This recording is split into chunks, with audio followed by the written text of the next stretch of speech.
Just ahead on CTV News. Coming up on CTV News, we're taking a close look at some key races for Election Day. And already in Maryland, nearly 1 million ballots have been cast so far during early voting. The trial of the woman accused of killing her own mother concludes. I'm Katara Jones outside the courthouse in Upper Marlboro. I'll have more details coming up on CTV News. Plus, Simon Buggs has our Monday sports page. Those stories and more on CTV News, starting now.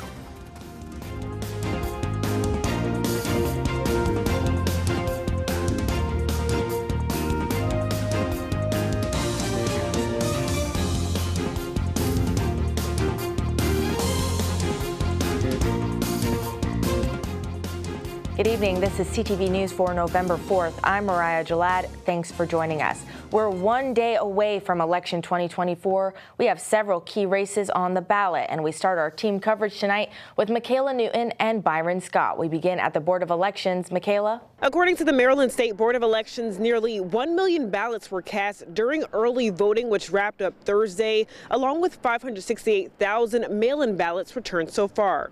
Of course, we have the important presidential election. We have Democratic candidate and Vice President Kamala Harris running against Republican candidate and former President Donald Trump. Locally, we have Maryland's open U.S. Senate seat where former Republican Governor Larry Hogan and Prince George's County Executive and Democratic candidate Angela Alsobrooks are facing off.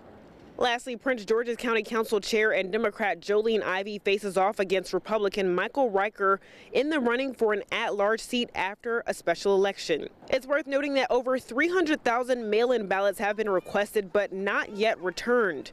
Early voting took place from October 24th to the 31st with a bustling turnout. Over 159,000 people voted on the last day alone, contributing to a total of nearly 994,000 early votes, which is about 24% of registered voters. Now, while the high turnout led to longer lines at some polling places, many advocates see this as a positive sign of civic engagement. And polls open at 7 a.m. and close at 8 p.m. But make sure you stick with CTV News for your election coverage. And for now, reporting in Prince George's County, Maryland, I'm Michaela Newton for CTV News. One of the most expensive and closely watched political races is centered here in Maryland. It features two well-liked politicians, one a county executive, the other a two-term Republican governor of a heavily Democratic state. Byron Scott has our story. I'm Byron Scott at the Board of Elections, and the elections here are less than 24 hours away, and the candidates for a U.S. Senate seat are taking nothing for granted. Now, County Executive Angela Alsobrooks, who was ahead of Larry Hogan in the polls, continued her Defend the Majority tour around the region today, talking to voters about the race.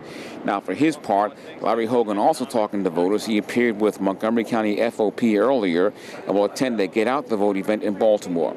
Now, the race to replace Ben Cardin has been a very costly race and is also very closely watched as it could determine who controls the Senate in this election. In Largo, Byron Scott, CTV News. And make sure to tune in to CTV News tomorrow beginning at 8:30 p.m. as we bring you special election coverage and insight from around the state. And two nonprofits working to boost voter participation denied claims that their election season mailers were intimidating and threatening. The Center for Voter Information and Voter Participation Center were the targets of a cease and desist letter issued by Attorney General Anthony Brown. The groups have sent over 3 million mailers to Marylanders, with messages reminding people that whether or not they vote is public record and that the group will be watching to see who does and does not vote. Brown called these methods intimidation tactics and threatened legal action. But in a letter on Friday, the group say they will continue to encourage voting in a constitutionally protected manner. And you may have heard about something called Project 2025 over the past few months' campaigns and election coverage. It's become a way of referencing plans for the next Republican administration, even though Donald Trump denies any connection to the team behind the plan. The plan would have direct effects on Marylanders, including firing federal employees and replacing them with political appointees for a conservative administration. Project 2025 also proposes eliminating the H-2B visa program, which many Maryland crab meat producers rely on for international seasonal workers. And Maryland Democratic Party Chair Ken Allman makes a big push for the 2024 election, completing his whirlwind 24 for 2024 Kenergy Tour, visiting all of Maryland's 24 jurisdictions. From October 25th to 27th, Allman rallied volunteers and energized voters across the state. Allman says, quote, "We're seeing unprecedented engagement and support for Democrats statewide. With Election Day a day away, the party hopes to channel this momentum into decisive victories." And a county woman accused of the gruesome murder of her elderly mother was found guilty. After an 8-day trial, a jury found 46-year-old Candace Craig guilty of first-degree murder. CTV's Katara Jones has been covering this trial and has more on the verdict. That's right. A jury handed down a guilty verdict for 46-year-old Candace Craig last Friday. Now, she is the woman accused of killing her own mother, 71-year-old Margaret Craig. Prosecutors say Craig dismembered her mother's body with a chainsaw and then tried to burn her body parts on a grill back in May of 2023. Now, a jury of her peers has found her guilty of all counts, including first and second-degree murder, as well as evidence tampering and disposing of a body in an unauthorized location. Craig's own daughter, Celia Hardy, is accused of helping her mother, Candace, in covering up Margaret's murder. However, she did cooperate with prosecutors. During the 8-day trial, it was revealed that Craig was stealing money from her own mother while serving as her caregiver. The pair got into an argument over credit card fraud just prior to Craig killing her. State Attorney Aisha Braveboy is calling this disturbing case an example of family violence homicide. Katara Jones, CTV News. Thank you, Katara. No word yet on when Craig's sentencing will be. And in Montgomery County, a jury reached a guilty verdict for 45-year-old Jovan Ali for second-degree assault. Police say drone footage captured Ali stabbing a victim in Silver Spring last April and was critical in leading to a conviction in this case. The county's Drone as First Responder program sends drones to active crime scenes once the police are called. Without the drone footage, Montgomery County State's Attorney John McCarthy says there would be, quote, "absolutely not have been a conviction." And Governor Wes Moore and top federal health officials signed Maryland's historic agreement to launch the AHEAD model, making it the first state to join this healthcare initiative. This all-payer model promises affordable, accessible care by capping costs and improving health equity for Medicare, Medicaid, and private insurance patients alike. Governor Moore said, quote, "Maryland is paving the way for a healthier future." Implementation of the program begins January 1st of 2026. Meanwhile, in a recent retreat to a Colorado ranch, Maryland Senate President Bill Ferguson gathered select business leaders and a lobbyist, charging at least $25,000 for access. The funds support the Democratic Senate Caucus's campaign committee. Notable attendees included representatives from Care First, Comcast, and Anheuser-Busch. The complete list of donors won't be revealed until mid-January with the next campaign finance reports. Ferguson was joined by top Senate leaders to strategize and connect with these influential businesses. And you're watching CTV News. I'm Mariah Jalad. Still to come, the world says goodbye to a music industry legend. After the break, hear about the life and legacy of music mogul Quincy Jones. Join the CTV News team for live election coverage. With real-time updates, expert analysis, and exclusive insights from across the county. CTV News, bringing you complete coverage of the races that matter to you. Tune in to CTV News, special election night coverage. Live coverage begins at 8:30 p.m. CTV News, election results you can trust. It's traumatizing when you have a sick child. Then you are tired, very, very tired. The doctors told us, you are a part of the medical team. You need to sleep, eat, drink, shower, because when you are healthy, you can take care of your child. The Ronald McDonald House is next to the hospital. They have a washing machine, kitchen, beds were very good, but it's also being with parents of other children that are sick. So you can talk and you can cry and maybe you can laugh, but it's very important for healing yourself. The house understood what our needs were. There was someone that gave you a hug, a cup of tea, and that's very important, just to have someone who is taking care of you a little bit.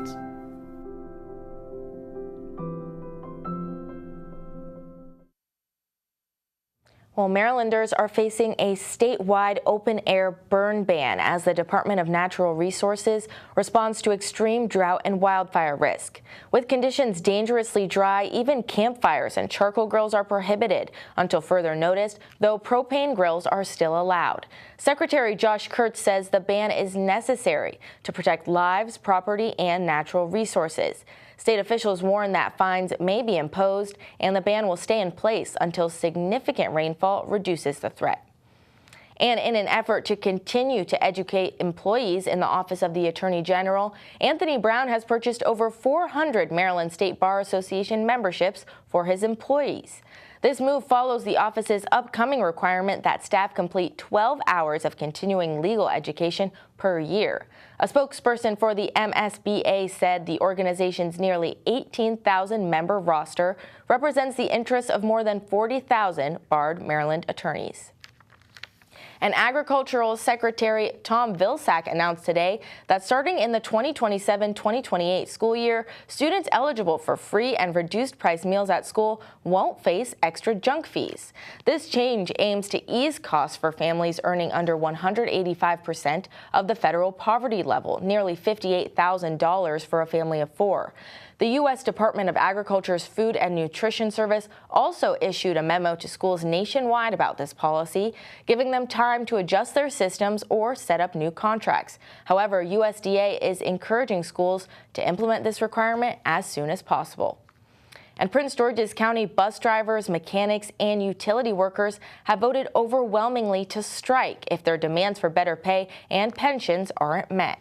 Represented by Teamsters Local 639, the workers are at RATP Dev, which operates the county's transit system, the bus, are seeking wages in line with other D.C. area transit workers. Union President William Davis says despite more than a dozen meetings, RATP Dev has not provided a satisfactory contract. The contract expired at the end of June, and we've been attempting since then to come to an agreement with RAPDev, who is the contractor that operates the bus in Prince George's County. And we've been unable to come to an agreement because they haven't given us numbers for wages and pension until recently. It took them months to get the numbers to us. And we rejected those wages and that they offered because they're substandard for the wages in the area. And so they are attempting to go back to the county to get more money, but our membership is frustrated. They're out of time, and they are ready to go on strike to get the wages and benefits that they deserve. No word yet on contingency plans for the bus's 9,600 daily riders if a strike proceeds. And employers added just 12,000 new jobs in October, a significant drop from jobs added in September. Economists estimate the drop is due to Hurricanes Helene and Milton and strikes at Boeing and other places, leaving many workers temporarily off payrolls. Employers added 223,000 jobs in September. The unemployment rate still remains at 4.1%. And fast food chain Wendy's has announced its plan to close more than 140 stores before the end of the year. It's all part of their plan to update locations. The company told investors that the closures will be offset by new restaurant openings. Wendy's said it plans to open between 250 and 300 restaurants this year.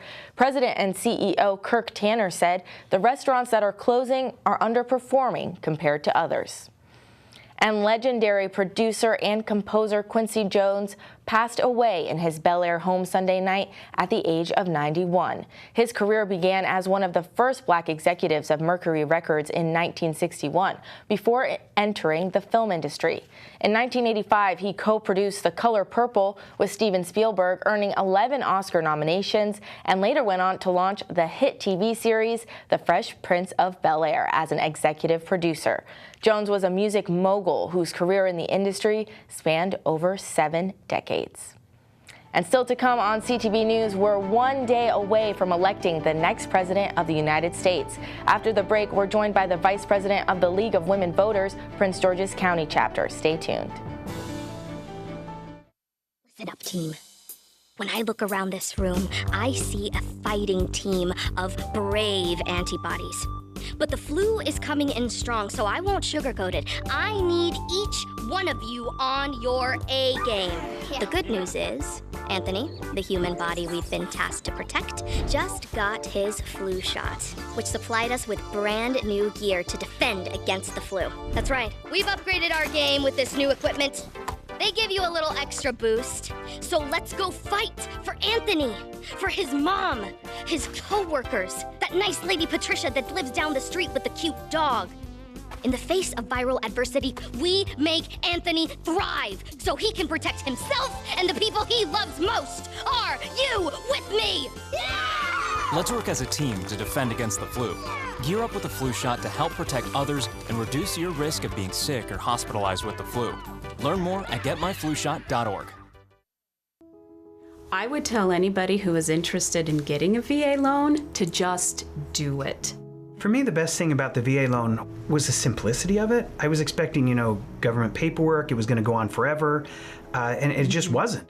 Since the down payment for a VA loan is minimal, we were able to purchase this home and then use the money that we were going to use as a down to actually fix up the home. And the only way we could do that was because the nest egg that we had saved for the down payment, we didn't have to use because we went the VA route. This is a wonderful benefit that veterans can take advantage of. In the military, we make a lot of sacrifices. We're away from our family a lot, much more so than we'd like to, and we see them trying to grow up from afar oftentimes. And with the VA loan, it's a way that it makes it easier for us to get a home.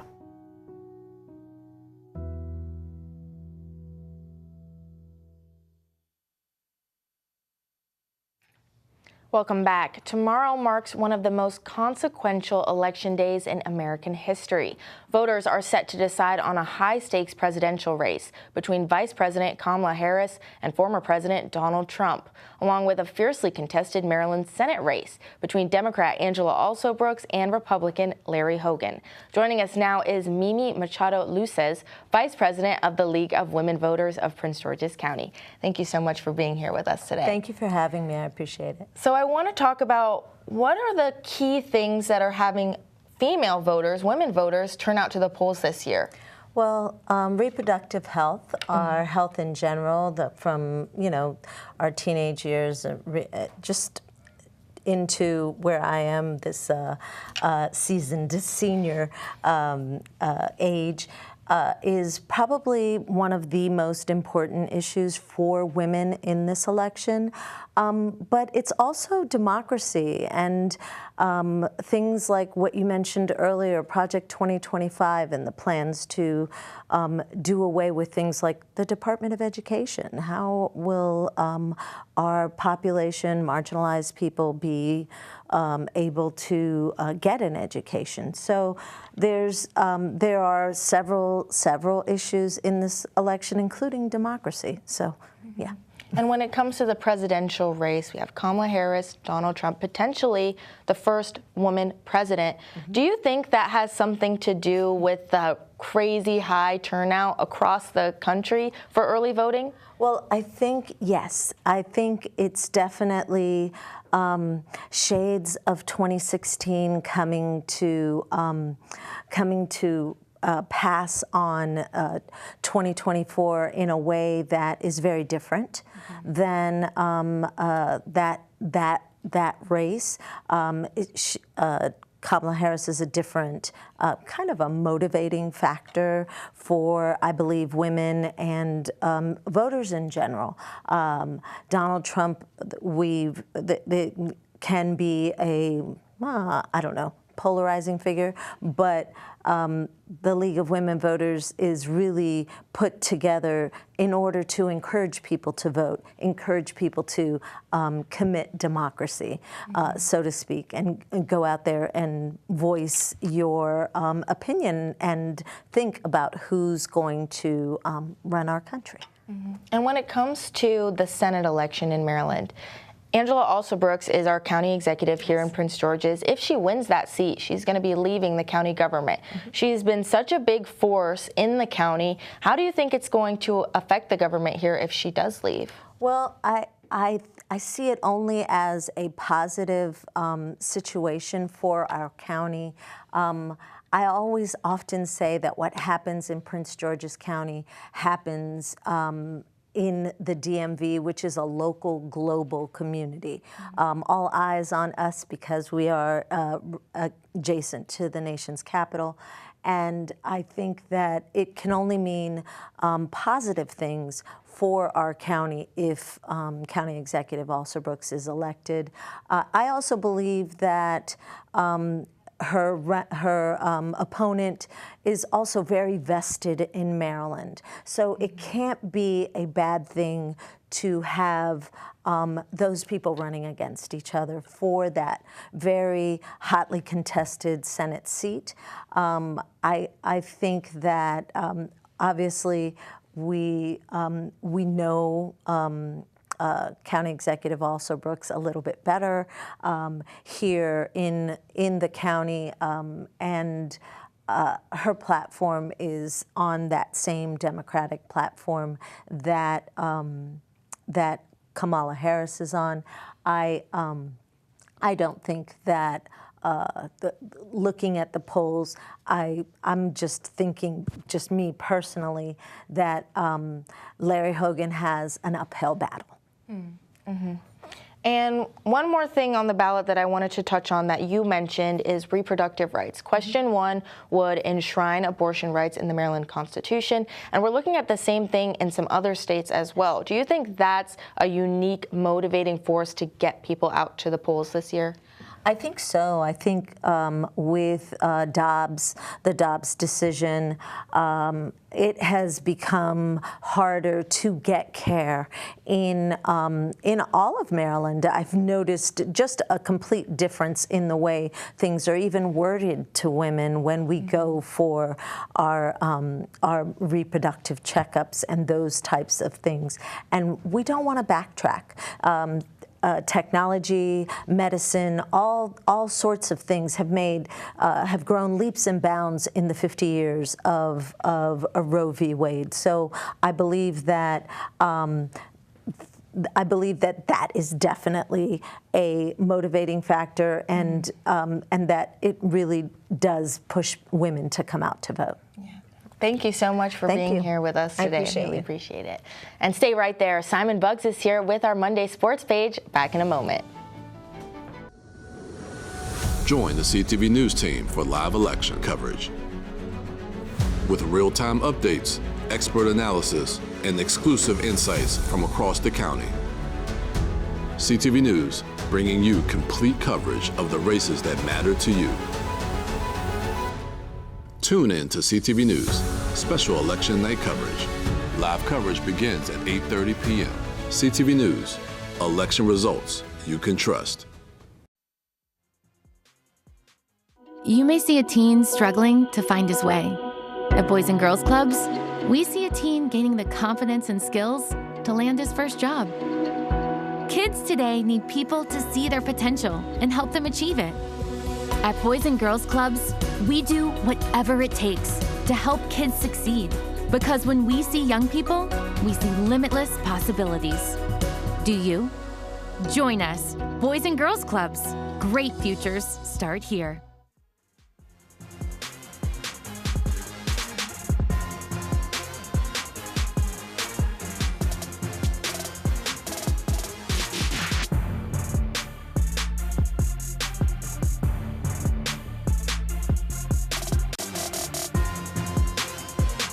Hey there everyone, it's time for your Monday Sports Page. We begin with some awesome highlights from the world of high school football.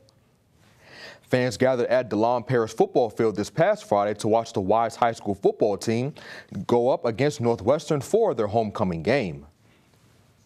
In the first quarter, the Pumas special teams got the squad their first touchdown of the night as linebacker and running back DeCarlos Young took it to the house on the opening kickoff. And just like that, the Pumas were up 7-0 on the Wildcats. After a quick 3-and-out thanks to the Pumas defense, Wise offense took the field and immediately began to make plays like running back Peyton Nelson juking out a Wildcat defender on his way to getting a big gain for his team off of a screen pass. And the Pumas capped off their drive with another touchdown as Wedge found receiver Elijah Pedro wide open for an easy score. And now Wise was up 14-0 on Northwestern. After another failed offensive drive by the Wildcats, Wise offense took the field again, and they picked right back up where they left off, scoring another touchdown as Young ran it in for his second one of the night. But the Wildcats defense made nice plays towards the end of the quarter, like these two pass breakups, one by Kayvon Jefferson and another by Terrence Proctor. And Northwestern went into halftime and down 21-0. Wise's dominance continued in the second quarter, scoring touchdown after touchdown, and they went into halftime up 48-0. And the team sent Pumas fans home happy as they put on a show for homecoming, sending Northwestern back to Hyattsville with an L, losing the game 62-0. Meanwhile, it's Victory Monday Commanders fans as the team came away with a win yesterday against a division opponent in the New York Giants, 27-22. Washington swept New York as they beat them also in Week 2, 21-18. CTV Sports caught up with some players after the game, and they told us how much winning this game meant to them. To get a win in the division is huge. I always say it counts as like 2 wins, you know what I mean, in your division and just on the win-loss record. And for us to get 2 wins against this team is big. We hadn't did that in the last few years. And if we want to have a quest to try to win this division, we got to win the ones. We got to beat the teams that are in our division. And I think we did a good job of just finishing today. See the growth, right? I mean, you know, we played them like Week 2. Obviously, we're playing them now in Week 9. And those are the tougher ones the second time we played because obviously, like, you played them once before, and that same mentality is for both teams. So, I mean, it's a huge win. And obviously, like, I don't know if you guys saw in the locker room, like, obviously we're excited after the win for sure. And but it's just, I think, just the growth mindset that we have and just staying the course and just knowing, you know, how important those division games are. Obviously, divisional games are you know, have a little bit more significance just because of certain things. But, you know, you want to go out there and win every game, and especially the games you're supposed to win. It's a team that was struggling, and so you want to make sure that the game that happened last week doesn't bleed into this game, and I felt like it didn't, and so, you know, that's a positive. Seven games is the most games I've won in my career in a season. So to be 7-2 right now, it's a really good spot. It's a testament to the work that we put in, but it's the reason why we're 7-2 is because we're putting in work. So we got to continue to just find ways to get better. Washington has a tough matchup ahead as they'll face off next against TJ Watt and the Pittsburgh Steelers on Sunday. And that wraps up your Monday Sports Page. All right, thank you, Simon. Now let's get a look at our 3-day weather forecast. Tonight will be mostly cloudy out. For those of you who may be standing outside tomorrow in line to vote, it's going to be partly sunny with a high of 75. Wednesday will be just as nice. We'll have a high of 79 in the day, but temps drop to a low of 61. Thursday, we have a 30% chance of rain and we'll reach a high of 72. And for our community calendar tomorrow, Denizens Brewing Company is staying open late for an election night watch party. Stop by the family-owned brewery for beer, hot dogs, and good vibes as the election results roll in. This event takes place at 4550 Van Buren Street in Riverdale, but for more information, contact 240-582-6817. And that wraps up CTV News for now. Thanks for joining us. We'll see you again tomorrow. Good night. Good night, everybody. Make sure you vote tomorrow.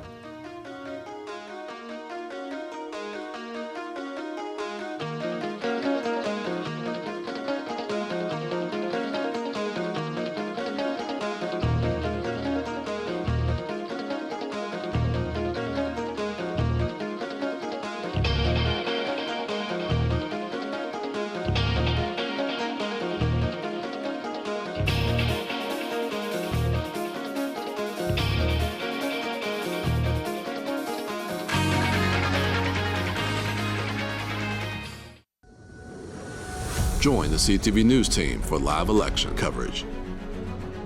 With real-time updates, expert analysis, and exclusive insights from across the county. CTV News, bringing you complete coverage of the races that matter to you. Tune in to CTV News, special election night coverage. Live coverage begins at 8:30 p.m. CTV News, election results you can trust. Hey, small business owners, your company may need to file its beneficial ownership information with the federal government.